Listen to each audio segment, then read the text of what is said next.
మాజీ శాసనసభ్యుడు కాసు మహేష్ రెడ్డి గారు ఒక బ్రహ్మాండమైన స్క్రిప్ట్ చదివాడు. పిన్నెల్లి స్క్రిప్ట్ బాగానే చదివాడు. అభినందనలు, నువ్వు స్క్రిప్ట్ బాగా చదవగలవు.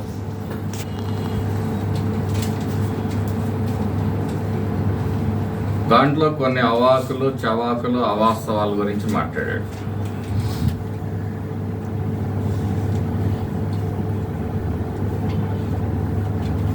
అసలు ఫస్ట్ నీతో మొదలు పెడతా. నీ చరిత్ర ఏంటి? సరే, మా తాత కాసు బ్రహ్మానందరెడ్డి ముఖ్యమంత్రి, మా అయ్య వెంగళరెడ్డి జిల్లా పరిషత్ చైర్మన్ అంటావు. సరే, వాళ్ళు కాసు అయితే మీ నాయన అరకాసు అయ్యాడు,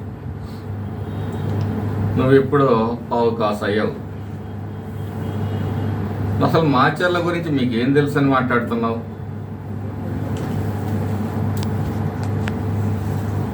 మాచర్లలో ఎన్నికల రోజు, ఎన్నికల ముందు, ఎన్నికల తర్వాత ఎన్ని అక్రమాలు జరిగాయో నీ కళ్ళకి ఎవడన్నా గంతలు కట్టాడా? నీ చెవిలో ఎవడన్నా సీసం పోసాడా?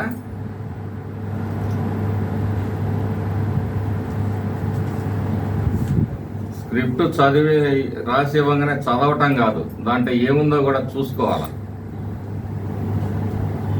నేను పారిపోయానా? ఎప్పుడు పారిపోయాను? నువ్వు పారిపోయావు. నరసరావుపేట నుంచి నువ్వు పారిపోయావు, మీ అయ్య పారిపోయి గురజాలు వచ్చాడు. చరిత్ర తెలుసుకో మహేష్ రెడ్డి.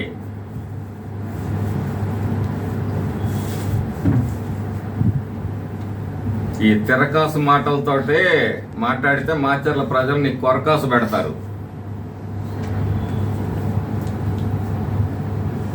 ఒక విగ్రహాల దొంగ, ఒక అవినీతి పరుడు, ఒక దోపిడీదారుడు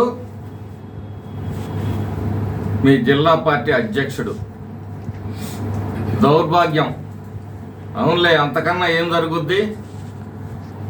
శవ రాజకీయాల్లో పుట్టిన పార్టీ మీది.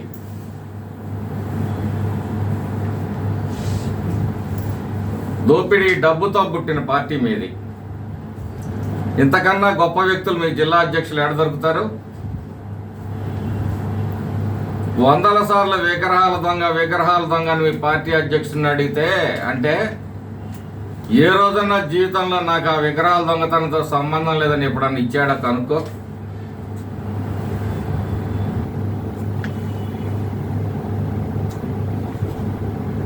అసలు నువ్వేంటి? 1972 కాసు రాఘవమ్మ బ్రహ్మానందరెడ్డి కాలేజ్, ప్రభుత్వ భూమి, గజం ₹1.5-2 ఇచ్చారు. ఎందుకోసం ఇచ్చారు? నువ్వు కన్వెన్షన్ సెంటర్లు కట్టుకోవటానికి ఇవ్వాల. బలహీన వర్గాల ప్రజలు, ఆర్థిక స్వావలంబన లేని ప్రజలు, వాళ్ళ బిడ్డలు చదువుకోవడం కోసం, ఎస్సీ, ఎస్టీ, బీసీ, మైనార్టీ పేద పిల్లలు చదువుకుంటారని చెప్పేసి ప్రభుత్వం భూమి ఇచ్చింది. ఆ రోజు పాపం పెద్ద ఆయన గాదా చిన్న వెంకయ్య గారు ₹1,00,000 డబ్బులు ఇచ్చి దాన్ని ప్రోత్సహించారని చెప్పి నా పరిజ్ఞానం. అలాంటిది కాసు రాఘవమ్మ పేరును తొలగిస్తూ జీవో తీసుకొచ్చాం. బ్రహ్మానందరెడ్డి విగ్రహాన్ని తీసుకెళ్లి రోడ్డు మీద పడేసాం. మళ్ళీ మా తాతలు నేతులు తాగారని చెప్పి పెట్టుకుంటాం. ఆ నేతులు తాగిన తాతను తీసుకొచ్చాం, రోడ్డు మీద పడేసాం.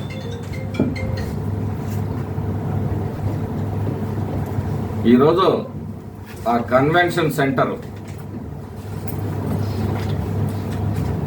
ఒకటి. అసలు ఏ కాలేజీలోనైనా సినిమా హాళ్ళు కడతారా? ఫంక్షన్ హాల్ కట్టి అద్దెకిచ్చుకుంటున్నావు.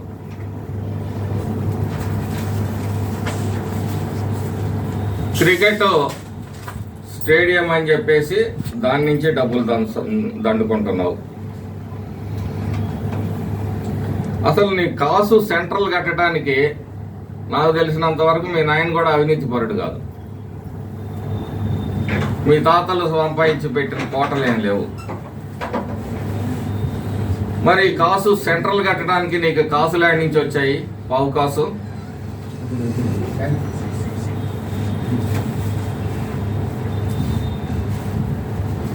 గురజాలలో ఇష్టారాజ్యంగా నువ్వు చేసిన దోపిడీ, ఆ దోపిడీ డబ్బులు తీసుకొని వచ్చి అడ్డగోలుగా కనీసం ప్లానింగ్ కూడా సరిగ్గా అమలు చేయకుండా నీ అధికారాన్ని అడ్డం పెట్టుకొని అడ్డగోలుగా నువ్వు కాసు సెంట్రల్ కట్టావు. 23.5 ఎకరాలు భూమిని ప్రభుత్వాన్ని అడ్డం పెట్టుకొని కబ్జా చేసిన కబ్జా కోరువు నువ్వు. సిబిఐ ఎంక్వైరీ కావాలా రా? సిబిఐ ఎంక్వైరీ కావాలా? నీకు ఈడీ ఎంక్వైరీ కావాలో? నీ ప్రాపర్టీస్ మీద వేద్దాం. నీ ధైర్యం ఉంటే అదే ఎంక్వైరీకి నిలబడు.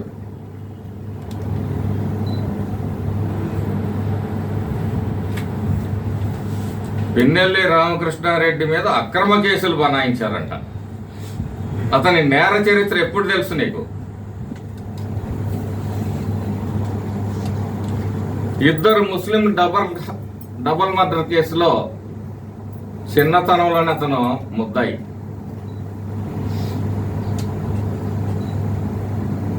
ఎన్ని కేసుల్లో ముద్దాయో నీకు తెలుసా?